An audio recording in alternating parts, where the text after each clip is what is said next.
महबूबा जी की वजह से ही 370 आज नहीं है। महबूबा जी की वजह से ही भारतीय जनता पार्टी जम्मू कश्मीर हुकूमत में आई है। महबूबा जी और पीपल्स डेमोक्रेटिक पार्टी की वजह से ही बीजेपी के मिनिस्टर्स, एमपीज, एमएलसीज बने हैं। तो ये सारा जो 2019 5 अगस्त हुआ है, इसकी फाउंडेशन पीडीपी ने डाली है। हमें अब उनसे कोई गिला नहीं है, हम वो ठीक करना चाहते हैं जो ने तबाही की। अभी जिस तरह से अंदर जो हंगामा हुआ, ये भी कहना था कि ये भी सिर्फ एक पिक्चराइज है, ऐसा कुछ नहीं है। अंदर से भारतीय जनता पार्टी और नेशनल कॉन्फ्रेंस एक ही मुद्दों पर सहमत। नहीं, हम इंडिया अलायंस के इंडिया ब्लॉक के अलायंस पार्टनर्स हैं। बीजेपी के साथ हमारा अलायंस हो नहीं सकता। सलमान अली सागर साहब मेरे साथ है। सर, आज जो असेंबली में आपने देखा कि जिस तरह से भारतीय जनता पार्टी ने, जब वहीदुर रहमान परा ने जो है अपना स्टेटमेंट दिया, उसके बाद उन्होंने कहा कि हम तो उन्हें शहीद भी नहीं मानते। तो आप किस तरह से देखते हैं, क्योंकि नेशनल कॉन्फ्रेंस ने 13 जुलाई हो या 5 दिसंबर हो, उसके लिए खुद से ही कहा था कि हम जो है अपना हक लेकर रहेंगे और लीगेसी की भी बात को मेंटेन रखेंगे। आपकी सरकार बनी थी, ये आपके वादे। बिल्कुल हमारी ये लेगेसी है और रहेगी इंशाल्लाह। हम किसी भी सूरत में, किसी भी तरीके से कोई भी अपमान बर्दाश्त नहीं कर सकते। 13 जुलाई के शहीदों का ट्रूथ एंड डेयर अपोज करते हैं। और मैं स्पीकर साहब का शुक्रिया अदा करता हूं कि उन्होंने वो रिमार्क्स जो है, जो बैड रिमार्क्स में कहूँगा, डिग्रेटरी रिमार्क्स में कहूँगा, उन्होंने एक्सपेंज किए और उनको वॉकआउट करना पड़ा बीजेपी के मेंबर्स को। 13 जुलाई के शहीद हैं और रहेंगे हमेशा। उन्होंने जम्मू कश्मीर के लोगों के लिए लड़ा है। उन्होंने खाली कश्मीर के लोगों के नहीं लड़ा है, उन्होंने जम्मू कश्मीर के लोगों के लिए लड़ा है, यहाँ के लोगों की डेमोक्रेटिक राइट्स के लिए लड़ा है। तो बीजेपी अपनी पेटी पॉलिटिक्स करती है और वो हमेशा करते रहेंगे, हमें उससे मलाल नहीं है।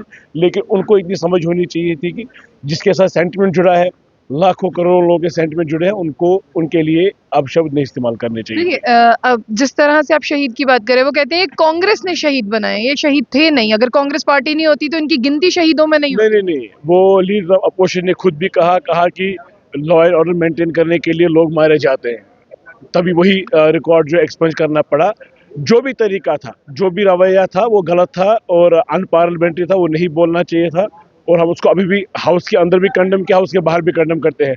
और डिमांड तो छोटी सी बात है, हम इंश्योर करेंगे 13 जुलाई के दिन छुट्टी होनी चाहिए, स्टेट गवर्नमेंट हॉलीडे अनाउंस करनी चाहिए आने वाले टाइम में। मुझे एक और चीज यहाँ से, मेरा एक सवाल आपसे रहेगा कि देखिए, जिस तरह से जो बजट सेशन यहाँ पर चल रहा है, इसमें लोगों का ये कहना है कि जो लोगों के मुद्दे हैं वो डिस्कस नहीं हो रहे यहाँ पर, और साफ तौर पर यही इल्जाम जो है हर कोई पॉलिटिकल पार्टी आयद कर रही है कि नेशनल कॉन्फ्रेंस जो है अब उन मुद्दों से भटक गई है।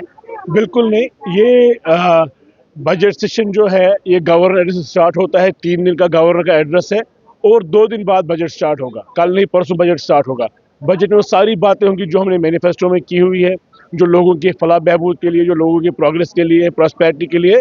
वो 7 तारीख को honourable chief minister, finance minister भी है, वो अपने बजट में बात करेंगे। ये एक प्रेसिडेंस है, गवर्नर एड्रेस पे डिस्कशन और मोशन ऑफ थैंक्स वो हो रहा है, बिल्कुल नॉर्मल प्रोटोकॉल से हो रही चीजें। और 2 दिन बाद जब बजट होगा, लोगों की बात हो जाएगी। अभी जिस तरह से अंदर जो हंगामा हुआ, ये भी कहना था कि ये भी सिर्फ एक पिक्चराइज है, ऐसा कुछ नहीं है। अंदर से भारतीय जनता पार्टी और नेशनल कॉन्फ्रेंस एक ही मुद्दों पर सहमत। नहीं, हम इंडिया अलायंस के इंडिया ब्लॉक के अलायंस पार्टनर्स हैं। बीजेपी के साथ हमारा अलायंस हो नहीं सकता। कांग्रेस हमारा एलाय है। हमारी उनकी अभी लेजिस्लेचर पार्ट मीटिंग उनके साथ होगी और आगे भी ये अलायंस चलता रहेगा। एक सवाल रहेगा जो महबूबा मुफ्ती जी का है। वो कहती हैं कि जब मैं सरकार में थी, मैं भारतीय जनता पार्टी के किसी मंसूबे को कामयाब नहीं होने दिया, लेकिन नेशनल कॉन्फ्रेंस उनके आगे घुटने भी टेक चुकी है और वो शांत भी हो चुकी है। महबूबा जी की वजह से ही 370 आज नहीं है। महबूबा जी की वजह से ही भारतीय जनता पार्टी जम्मू कश्मीर हुकूमत में आई है। महबूबा जी और पीपल्स डेमोक्रेटिक पार्टी की वजह से ही बीजेपी के मिनिस्टर्स, एमपीज, एमएलसीज बने हैं। तो ये सारा जो 2019 5 अगस्त हुआ है, इसकी फाउंडेशन पीडीपी ने डाली है। हमें अब उनसे कोई गिला नहीं है, हम वो ठीक करना चाहते हैं जो ने तबाही की है। एक और सवाल मैं यहाँ पर रखूंगी। जिस तरह से महबूबा मुफ्ती ने उमर अब्दुल्ला साहब को सरकार बनने के बाद एक लेटर भी लिखा था, उन्होंने वो भी कहा था कि आखिरी एक ओपिनियन भी नहीं दिया जाता हमारे एम्प्लॉयज को और उन्हें जो है वो नौकरी से सस्पेंड या निकाल दिया जाता है। तो इसे लेकर आपको क्या लगता है कि नेशनल कॉन्फ्रेंस कितनी गंभीर है, जिस तरह से आपने देखा कि नाम आता है कि एंटी नेशनल एक्टिविटीज में इन्वॉल्व है और उन्हें नौकरी से निकाल दिया जाता है। अगर पीडीपी ने और महबूबा जी की पार्टी ने बीजेपी के यहाँ रूट स्ट्रांग नहीं किए होते तो हम आज इस हालत में नहीं होते जो हमारी हालत है आज। चाहे वो लोग जेलों में बंद है या चाहे मुलाजिम डिसएम्पावर हो रहे हैं या उनकी सर्विस टर्मिनेट की जा रही है, ये कहीं ना कहीं पीडीपी की देन है जो बीजेपी को लाया हुआ है। हम चीज़ों को ठीक करना चाहते हैं। और हम अगर कहीं वर्किंग रिलेशन मेंटेन कर रहे हैं बीजेपी के साथ तो पीडीपी जल्द आ जाती है कि भाई हमारा अलायंस है बीजेपी के साथ। पॉलिटिक्स खेली जा रही है, डर्टी पॉलिटिक्स खेली जा रही है, लेकिन हमारा मतलब लोगों का वेलफेयर है वो हम करते महबूबा रहेंगे। मुफ्ती ने तो लेटर भी लिखा है कि आप सब मुझे सपोर्ट करें, उन्होंने तो भारतीय जनता पार्टी को भी कहा है, लेकिन जितने भी सवाल मैंने आपसे पूछे आपने कहा कि ये सारी डर्टी पॉलिटिक्स जो है वो पीडीपी की बिल्कुल, गई। ये लेकिन फिर आप मुझे बताइए कि नेशनल कॉन्फ्रेंस उसको ठीक करने के लिए क्या कर रही है जो पीडीपी ने खराब किया? नेशनल कॉन्फ्रेंस ठीक करने के लिए शुरुआत की है। कल बजट आने वाला है। जो ऑनरेबल चीफ मिनिस्टर है वो प्राइम मिनिस्टर से 2 बार मिले हैं, होम मिनिस्टर सबसे 3 बार मिले हैं। शुरुआत तो है, काम कर रहे हैं इस पे। आप इसे मिलना कहते हैं, लोग इसे कहते हैं कि ये आपकी लाइन, आप अपना रास्ता सीधा कर रहे हैं। नहीं, हम अपना रास्ता, हमें लोगों का मैंडेट है, हमें बीजेपी की मजबूरी नहीं है बीजेपी से जाना, हमारे पास मेजोरिटी है।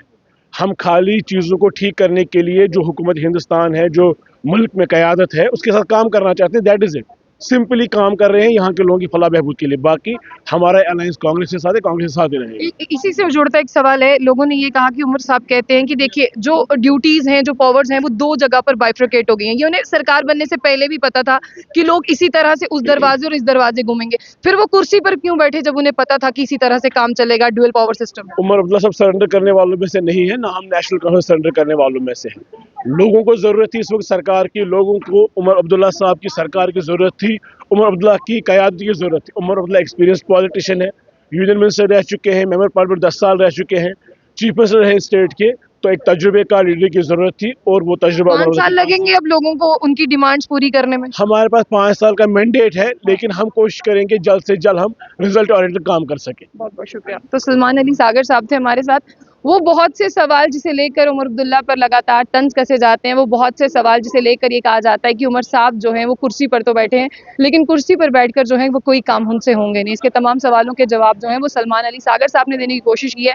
हालांकि काफ़ी ज़्यादा एक्सपीरियंस है और जिस तरह से आप कह दें कि उमर अब्दुल्ला के साथ चलते भी हैं, उनकी पार्टी के जो हैं वो विधायक भी हैं, लेकिन अब ये देखने वाली बात होगी कि जिस तरह से नेशनल कॉन्फ्रेंस अंदर भी यूनाइट दिखती है, किसी भी स्टैंड पर वो अलग अलग नहीं दिखती है। तो आने वाला समय क्या बताएगा, और कल जिस तरह से उमर अब्दुल्ला साहब जो हैं वो जनता से मुखातिब होंगे और जिस तरह से परसों से जो बजट पेश होगा वो भी एक देखने वाली बात होगी।